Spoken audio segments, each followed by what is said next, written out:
Bien, a ver, acá algunos estudios previos. Eh, la consultora KPMG en el 2015 encontró que el 70% de los proyectos de construcción a gran escala en todo el mundo excedían su presupuesto inicial. Acá estamos hablando de temas de cálculos de presupuestos. Entonces, quiere decir que la mayoría de los proyectos de construcción tienen sobrecostos, excedían sus presupuestos iniciales, ya sea por múltiples situaciones básicamente gubernamentales o políticas o asociados a temas de corrupción, pero una gran parte de ellos tiene que ver con el cálculo de sus presupuestos, que tiene que ver con un tema netamente técnico. Ahora, McKinsey Company, un informe de la empresa, en el 2017 encontró que los costos de construcción globales podrían reducirse hasta un 20% si la industria adoptara tecnologías digitales, en este caso a través de la información del modelado BIM, que es uno de los puntos que hoy vamos a también conversar. La Universidad de Oxford en el 2018 encontró que los proyectos de construcción a gran escala tienen un 73% más probabilidades de tener un costo final por encima del presupuesto que los proyectos más pequeños, ¿no? Este es un estudio, quiero comentar un poco de ello, de la Universidad de Stanford, ¿no? Este es el Instituto Nacional Estándar y Tecnología de la Universidad de Stanford, donde quiero que veamos lo siguiente. Este es un cuadro muy, pero muy interesante. ¿Por qué? Porque acumula, este es un cuadro que nos grafica los costos, básicamente por por fallas en el proceso constructivo, ya sea en la parte de diseño y planificación, fase constructiva, en la fase de operación y mantenimiento. Pero quiero que vean acá la acumulación. Si bien es cierto, el proceso se va acumulando más a medida que la etapa del proceso constructivo avanza, va de 2.000, 4.000 hasta 9.000 millones de dólares. En realidad, lo resaltante aquí, y entendámoslo de esta manera, que los errores que se van acumulando más desde la parte de diseño, construcción, terminan repercutiendo en la parte de operación y mantenimiento en mayor medida. Entonces, eso es importante recalcarlo porque muchas veces las empresas no son solamente son EPCistas que hacen la ingeniería, hacen la procura, la construcción, pero la parte operativa no la ven. Y cuando entran a la parte operativa, el receptor de la administración del proyecto constructivo es el que recibe todos los pasivos. Y es ahí donde se generan los ciclos. Por eso hoy se habla de gestión de activos, tratar de ser óptimos desde el inicio hasta el fin del ciclo operativo del activo. Y eso es justamente lo que tratamos de hacer con ese tipo de pensamiento. Hoy hablando de esta manera de cómo la industria va alineándose a tratar de optimizar, no solamente en la etapa de diseño y construcción, sino también en la etapa de mantenimiento también. Bien, es lo que les mencionaba, o quiero hacer acotar lo siguiente, para hablar sobre estadísticas, sobre números. Este es un estudio que se hizo en México en el año 2013, para un conjunto de viviendas. En este caso se estudiaron las tasas de falla. Sí, esto es parte de estadística de un curso que nosotros dictamos de fundamento de escaneo láser, es parte de la parte introductoria, donde se hizo ya este estudio. Entonces, lo que nos dice es lo siguiente, se armó una distribución de las diferentes fallas en el proceso de construcción de viviendas, en este caso domésticas, domésticas. Tengo la etapa de diseño, tengo la etapa de especificación, de organización y supervisión. Se establecieron estas 4 partes de interés de falla. Acá se observa, por ejemplo, si las organizamos, tenemos las diferentes etapas: acabado exterior, interior, aluminio, vidrio, baños, cocina, todos los detalles a nivel de parte constructiva, pero encontramos una particularidad que es algo que quiero resaltar. Si agrupamos la parte de supervisión y diseño, acumulan más del 66% de la totalidad de fallas en las obras de construcción. Es decir, en la forma como se diseñó y en la forma como es supervisado el proyecto. Quiere decir, lo que mis planos yo ejecuto o diseño en gabinete contra lo que ejecuto en campo. Entonces, si las junto, suma más del 66% de estas tasas de falla, de estos indicadores de falla. Si aplicamos Pareto, eso es algo muy fácil de entender, estaríamos tomando la mayor parte del control de nuestros mayores problemas en tema constructivo, en el diseño y en la supervisión. Importante esta conclusión que llega al estudio. Nos ayuda en este caso a establecer mejor mejor este tipo de alcance que estamos conversando. Vamos al detalle.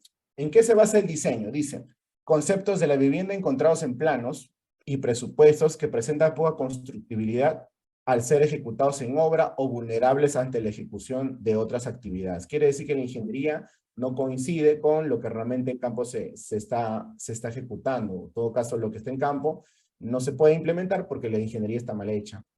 Mano de obra es otro tipo de problemas que existe, personal no calificado, es algo muy común en el tema de construcción. La supervisión, aquí lo resalto también, falta de verificación por parte de la residencia de la obra, de puntos críticos en los procedimientos constructivos y trabajos terminados de acuerdo a las especificaciones del proyecto. Entonces, básicamente lo que se diseña no coincide con lo que se ejecutó en campo.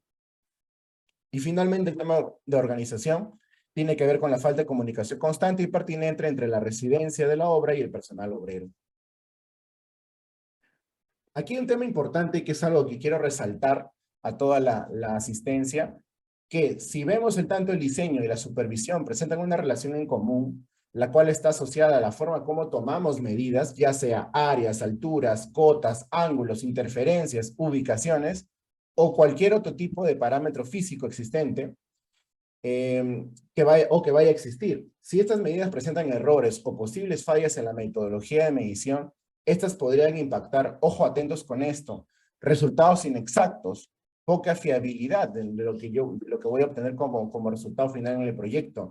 Riesgo de seguridad, aquí afecta temas del personal, porque si yo hago un trabajo que no está bien dimensionado, podría haber problemas al momento de ejecutar y por ende posibles accidentes laborales.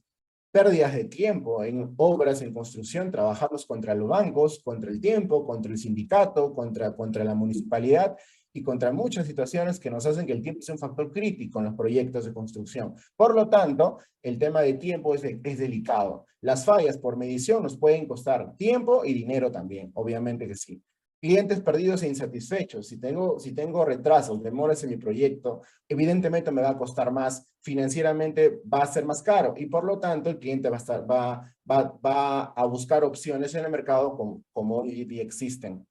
Y finalmente las pérdidas económicas. Todo lo que he mencionado arriba se repercute en temas de pérdidas económicas. Eso es importante tenerlo en cuenta.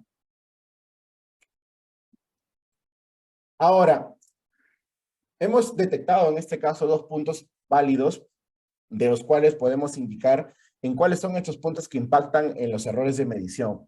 Un tema importante es el factor humano. ¿Por qué lo menciono acá? Porque definitivamente si el personal, aquí habla mucho el tema de la experiencia, de la capacitación, del expertise del profesional que va a tomar medidas, ya sea desde una casa muy pequeña, que una casa doméstica en nuestros domicilios, en nuestras áreas urbanas, o en un multifamiliar, o en una construcción a nivel de megaproyecto, o en una planta industrial. Esto es indistinto, pero siempre el tema humano va adelante siempre, de muchas maneras, porque nosotros somos los que operamos, somos los que damos respuesta a la medida. Ahora, aquí he querido ser bastante empático, porque justamente nos ha pasado aquí, no le ha pasado, que muchas veces somos nosotros mismos los que tomamos las medidas al inicio, pero a veces nos pasan múltiples situaciones que definitivamente pueden tasarse algún tipo de error en las mediciones. Algún problema de índole visual, por ejemplo, o algún problema de índole administrativo. Muchas situaciones pueden darse. Se traspapelaron los documentos de medición, el plano lo tengo en una hoja de borrador. Tantas situaciones que puedan darse que pueden caer en fallas en las mediciones. ¿Cuál es el impacto? El impacto es que después al presupuesto mal y por lo tanto corro el riesgo de no terminar el proyecto. Ese es lo crítico y delicado cuando hablamos de mediciones en obras de construcción. El otro punto a favor acá, o que juega en contra o a favor de este tipo de prácticas de tomar buenas medidas, son los equipos. Hoy en día, en la industria de la construcción es bastante usual trabajar con la clásica wincha, con un distanciómetro. Hoy en día uno va a tomar medidas de un plano de una casa, usa un distanciómetro, es lo más usual, lo más típico. Puedo tomar una fotografía o fotografías ¿quién no le ha pasado por un tema a veces de practicidad? Toma una referencia respecto a la vista panorámica y saca una referencia del tamaño, pero igual tiene márgenes de error. Ya cuando hablamos de mayor precisión, hablamos de la estación total. Es más, una de las herramientas más precisas hoy en día en el mercado aún sigue siendo la estación total. A pesar de todas las herramientas de LIDAR que existan, la estación es una gran herramienta de medición de más o menos 1 milímetro de precisión. Ahí vienen complementando a gran galope los GPS diferencial. En realidad son herramientas para ubicarnos los terrenos en plano, nos ayudan a tener coordenadas.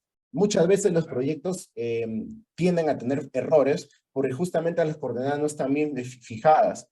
En los proyectos de escáner láser existe una etapa que justamente, si nos permiten, en un momento vamos a tocar del tema de la llamada georreferenciación. Tiene la importancia de poder tener datos de coordenadas exactas, lo más exactas posibles. El impacto básicamente se va asociado al tema de ubicaciones, pero va por ese lado. Los drones, que hoy en día los drones se han vuelto pero bastante prácticos, no solamente por su funcionalidad, sino también por su economía. Cambiando las cámaras uno puede tener diferentes tipos de resultados, pero los drones tienen un muy buen alcance. Sin embargo, sí sigue teniendo aún, adolece del tema de lo que es precisión. Y en el caso final, que es justamente el tema que hoy vamos a trabajar, son los LIDAR. Estamos hablando de LIDAR aéreo, los drones, y LIDAR terrestre son los escaneos láser 3D, ¿no? Es los TLS, Terrestrial Laser Scanning. A ver, si hasta ahí me están siguiendo, si tienen alguna duda o consulta, me la hacen dejar al chat, por favor. Aquí quiero mencionar unos puntos bien importantes. Este cuadro me parece súper práctico y entendible.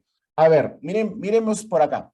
La cámara digital se representa en este caso como la fotogrametría, o sea, la ciencia en este caso que ve las mediciones a través de imágenes fotográficas, la estación total, y aparecen acá la gama de los diferentes tipos de escaneo láser 3D. Si bien es cierto, ahora no lo vamos a tocar a profundidad, pero en siguientes capacitaciones sí lo vamos a ir hablando un poco más con más profundidad.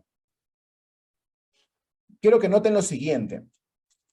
Cuando hablamos de precisión, o en este caso accuracy, ¿sí? Estamos en inglés, esta herramienta de accuracy en instrumentos de topografía está muy vinculante al tema de precisión. Pero observen acá, por ejemplo, ¿no? Los drones, que en este caso sería aéreo, por ejemplo, tiene una precisión menor a 10 centímetros. La estación total, más o menos 1 milímetro. Y en promedio, en este caso, el escaneo láser 3D, bueno, hay entre 3, 2, 1.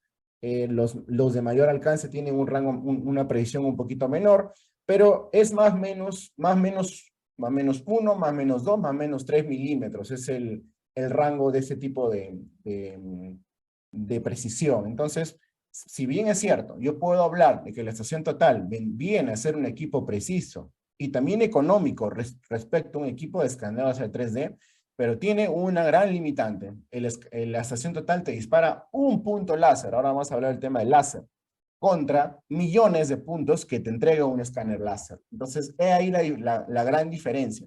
Es una herramienta de complemento al escáner láser, la estación total. Muy bien. Se pueden observar acá incluso también los rangos de rotación, los ángulos de barrido. En la estación total vamos a hablando de 90 grados, mientras los escáneres están en los 270, casi el triple.